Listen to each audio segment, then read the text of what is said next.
SCP-2331 Object Class Euclid Special Containment Procedures SCP-2331 is currently being tracked by both Mobile Task Force Kappa Theta, Get Lucky, and Research Team Theta Theta, After Party.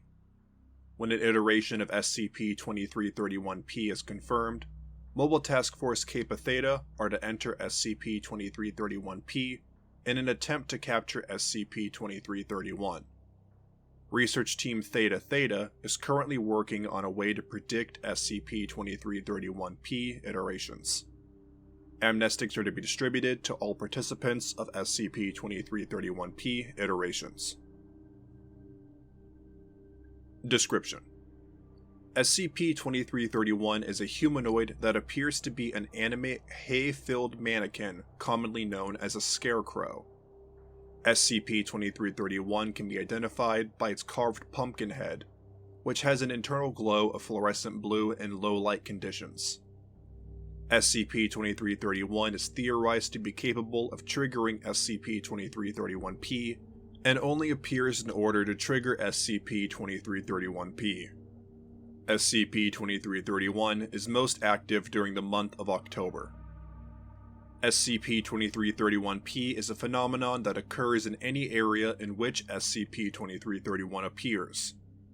SCP-2331-P is the spontaneous organization and generation of equipment typical of a medium-sized festival that includes a set of lights and electronic music, colloquially known as a rave.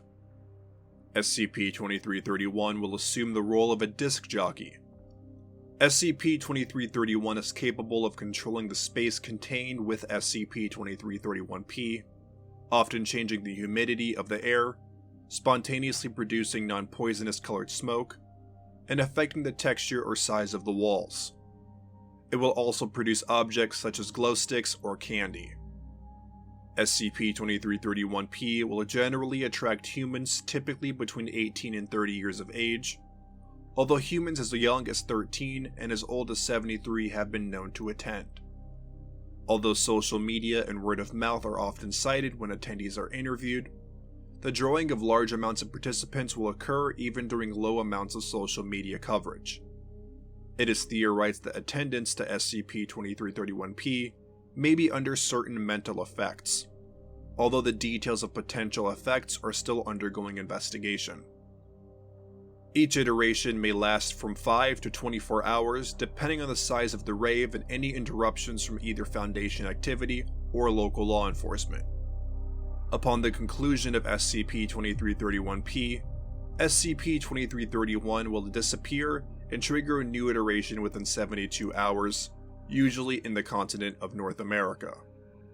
No anomalous activity or behavior is noted of any participants of SCP-2331-P iterations, apart from SCP-2331 itself. SCP-2331 may trigger SCP-2331-P in any area with enough space for a rave, but prefers indoor locations. It is more likely to appear in areas with high population densities, especially near or at institutions of higher education such as trade schools, universities, and colleges.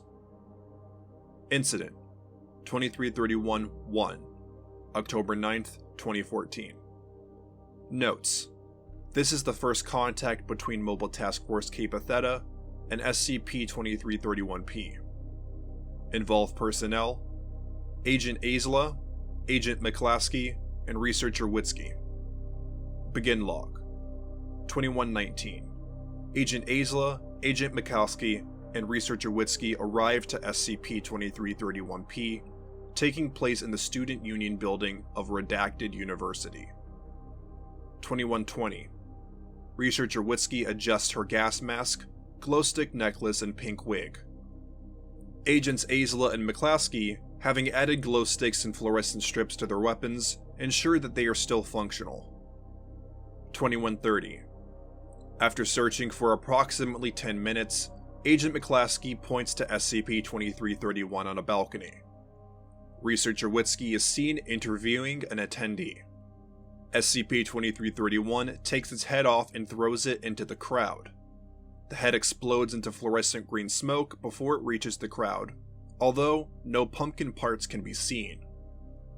SCP-2331 then produces a new pumpkin head from its table and puts it on its shoulders. SCP-2331 does not appear to have head or neck underneath the pumpkin head. 2131. Agent McClaskey and Agent Aisla attempt to approach SCP-2331. SCP-2331 is seen on a table with sound equipment adjusting levels of volume. 2132.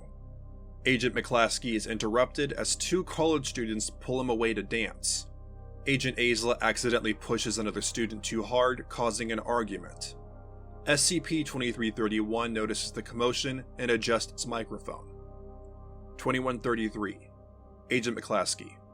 I'm not interested, okay? Agent McClaskey attempts to push the civilian away. Civilian. Shut up and dance, dude. 2134. SCP-2331 turns its head towards the agents. It points and waves as it plays another song. SCP-2331 then waves its left hand over the wall, which appears to stretch diagonally before snapping back into place. 2135. Multiple college students begin shoving the agents out of the area, citing reasons such as being too close to the DJ, threatening the DJ, or being disruptive.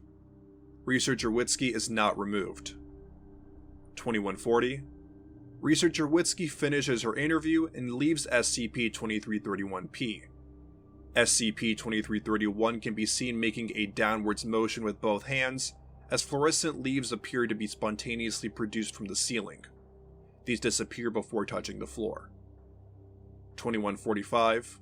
Mobile Task Force Kappa Theta continues to observe SCP-2331-P. SCP-2331-P ends without further complications after 10 hours. End log. Interview 2331-01. Interviewer, Researcher Witzke. Interviewee, a civilian later identified as Susan Keller. Begin log. Researcher Witzke. Hello, can I speak with you for a moment?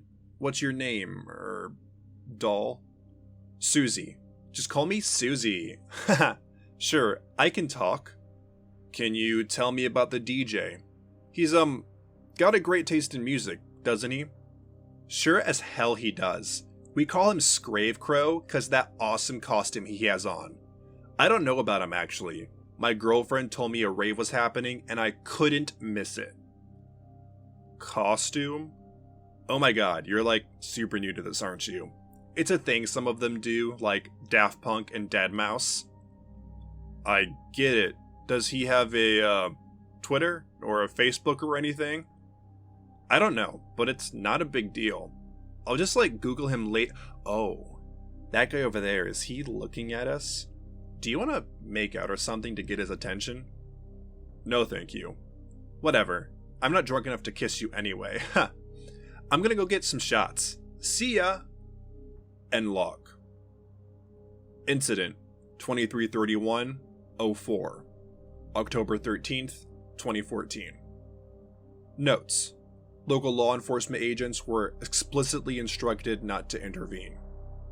Involved personnel: Agent Liu, Agent Hansen, and Researcher Witzke. Begin log. 1102. Agent Liu, Agent Hansen, and Researcher Witzke approach SCP-2331-P, located in a warehouse at Redacted. All are dressed appropriately in order to avoid detection. 1104. Researcher Witzke identifies SCP-2331 on the far side of the warehouse. She attempts to maneuver towards SCP-2331. SCP-2331 lurches over its table in a vomiting motion and produces glow sticks from its mouth, which it then dispenses into the crowd. 1110. Agents Liu and Henson wave their glow sticks in time with a chorus. Researcher Witzke is interrupted by a civilian asking for her number, followed by a different civilian offering to buy her drinks. 1125. Researcher Witzke successfully approaches SCP-2331. Agents Liu and Henson attempt to also approach SCP-2331, but are interrupted by 3 civilians requesting a dance. 11:30. Researcher Witzke attempts to talk to SCP-2331. SCP-2331 gives her what appears to be a business card with a telephone number written on it in blue ink, but does not otherwise respond to her and instead continues DJing. 11:31. Local law enforcement arrives on the scene. Despite being unable to see the police, SCP-2331 appears to look up and towards them. It changes music and presses a microphone to its face. The shadows around SCP-2331 grow in size, and a dense fog fills the room. 11:32. A young British male voice is heard from SCP-2331's mouth. SCP-2331. Really? Fucking hell. Basically, boys and girls, it's hard for me to believe this as well, yes, so don't boo or anything or do anything out of order, but basically, the police are shutting the party down. 11:33. Local law enforcement officers begin coming out of their cars and approach SCP-2331-P. Participants of SCP-2331-P start dancing. SCP-2331 appears to scratch its head. SCP-2331. No, I know. It sounds weird, but you know what the police are like when they shut something down. If we don't do something in an orderly or calm fashion, they're gonna end up pepper spraying every motherfucker and get the dogs out, and then some people might end up in the cells for a night. 11:35. Local law enforcement officers open the entrance to SCP-2331-P and begin to announce that they are shutting the rave down. Agents Liu and Henson move towards the officers, presumably to prevent them from disrupting SCP-2331-P further. The fog in the room begins to coalesce in mid-air, producing a glowing fluorescent pink arrow pointing to the exit. 11:36. SCP-2331. So, ladies and gentlemen, I don't know what you'll have to do. I think people might have to... SCP-2331's voice switches to a mechanical tone. Head to the after party. Note: upon further investigation, all of SCP-2331's dialogue is a voice sample. 11:37. SCP-2331 waves its hands in the air to the cheering of the participants in SCP-2331-P.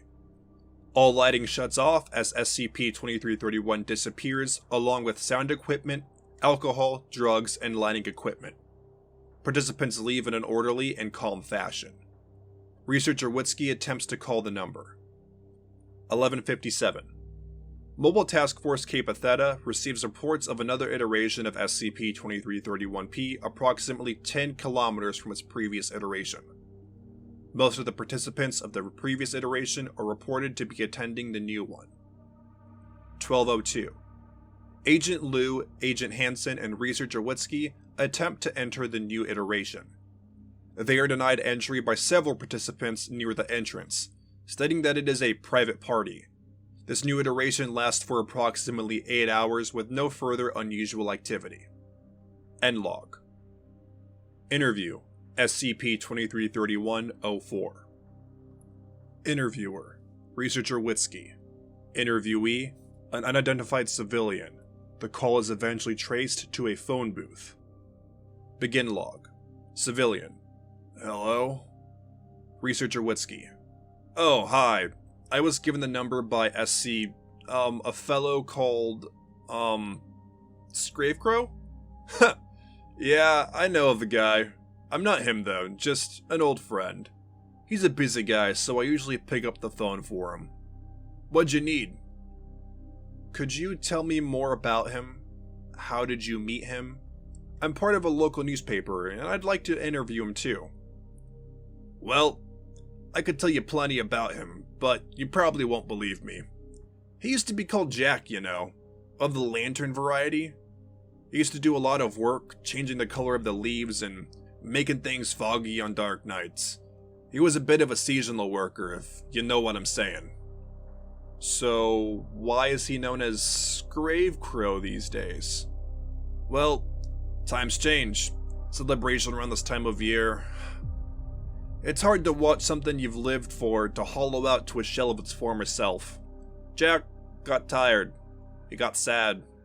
He retired and moved on to something that reminded him of how things used to be. I don't... So, what is your relation to him? Heh. I did something very kind for him once. We've had a kind of friendship ever since. Either way, I'm not buying your story about being a reporter, miss. Oh, do you need a name or something? I can give you the number of my employee. I don't really know who you are or anything, but whoever you represent, please let them know that he doesn't want any trouble. He doesn't hurt no one, and his parties never get violent. He's just an old man looking for a feeling that's been lost to time. Phone hangs up. End log.